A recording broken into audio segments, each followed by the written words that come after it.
केंद्र सरकारने ऊसाची FRP ठरवत असताना मूळ बेस 8.5% होता, तो 4 वेळा बदलून 10.25% केला। यामुळे शेतकऱ्यांचे प्रतिटन 1500 ते 1600 रुपये नुकसान झालेलं आहे। याशिवाय सर्व शेतमालाचा उत्पादन खर्च 70% वाढलेला आहे। त्यामुळं आमच्या सर्व शेतमालाचा दर 70% वाढवून मिळाला पाहिजे, ही आमची प्रमुख मागणी आहे। आणि साखर जी लागते, जीवनावश्यक साखर आहे ती 18%च आहे। उर्वरित साखर शीतपेय, मेवा मिठावे अगदी औद्योगिक कारणासाठी जाते। यासाठी साखरेचे दर द्विस्तरीय करावेत अशी मागणी घेऊन आम्ही आज सर्वोच्च न्यायालयामध्ये याचिका दाखल केलेली आहे। ॲडव्होकेट राजसाहेब पाटील यांच्यामार्फत ही आम्ही आज याचिका दाखल केलेली आहे। कारण याचं सरकारला याची दखल घ्यावी लागेल, अन्यथा शेतकऱ्यांच्यामध्ये आत्महत्या वाढायला लागलेल्या आहेत। कारण उत्पादन खर्चापेक्षा कमी उत्पन्न निघायला लागलेलं आहे। यासाठी आज आम्ही ही याचिका दाखल केलेली आहे। तुम्ही याचिकेतून काय मागणी केली आणि कशाच्या आधारावर त्याची याचिका? कारखाने स्थापन झाल्यापासून मूळ बेस 8.5% रिकव्हरीचा होता, तो बदलायची काही गरज नव्हती। पहिल्यांदा 9% केला, पुन्हा 9.5% केला, परत 10% केला आणि 10.25% केला।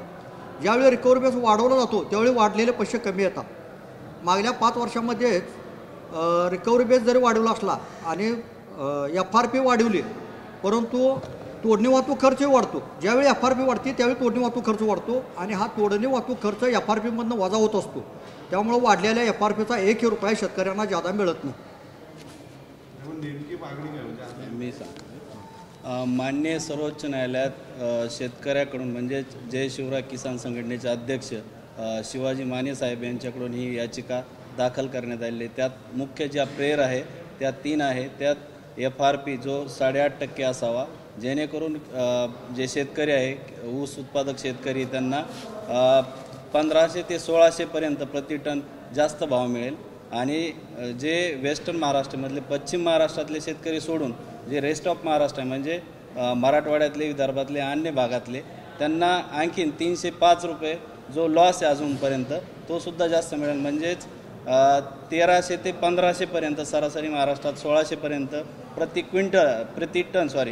टन ऊसाला जास्त भाव मिळेल। आणि शेतकऱ्याला जर सध्या 3000 भाव मिळत असेल तर तो 4500 म्हणजे 4500-600 भाव मिळू शकतो। त्यात जो FRP म्हणजेच मराठीत उचित लाभकारी मूल्य त्याला म्हणतात, तो जर वाढला तर भाव कमी होतो। तसंच जे केंद्र शासनाचे कृषी मूल्य आयोग आहे त्यांनी निर्धारित केलेला 10.25 तो 8.5 असावा, अशी आपली मुख्य मागणी आहे।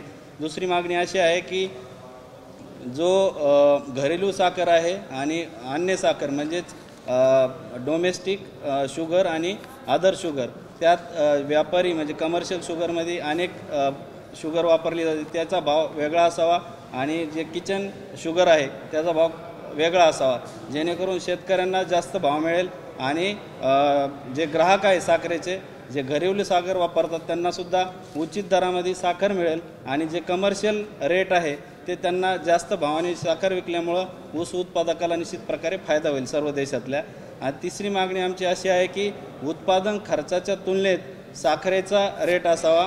त्याचबरोबर ऊस उत्पादक आहे त्यांनासुद्धा प्रति टन ऊसाच्या उत्पादनाच्या हिशोबाने भाव वाढावा। आता मागच्या काही वर्षामध्ये 70% ऊस उत्पादक शेतकऱ्याला त्याला खर्च येतो, म्हणजे ऊस उत्पादन खर्च जो आहे तो वाढला पण भाव तेवढाच राहिला। त्या कारणाने शेतकऱ्यांना खूप मोठं नुकसान होतं।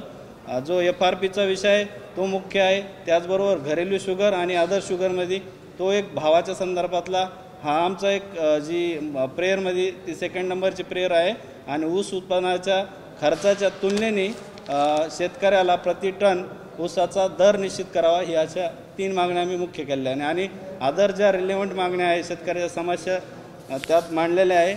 आम्ही शेतकऱ्यांना उचित दर प्रति टन मिळावा या आशेने आणि संपूर्ण देशात याचा लाभ निश्चित व्हावा या हेतूने माननीय सर्वोच्च न्यायालयात ही याचिका करण्यात आली आहे।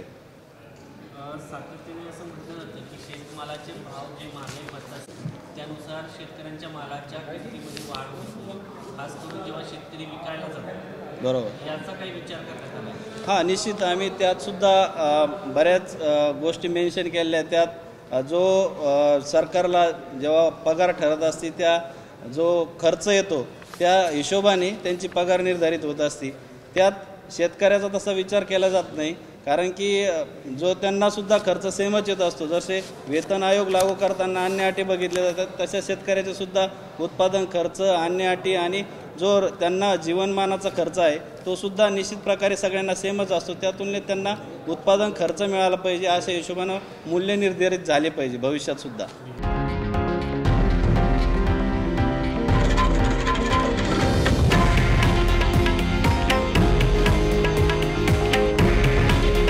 हे आहे देशातील नंबर 1 न्यूज नेटवर्क आणि आपण पाहत आहात TV9 मराठी. काळजी तुमची, हित महाराष्ट्राचं.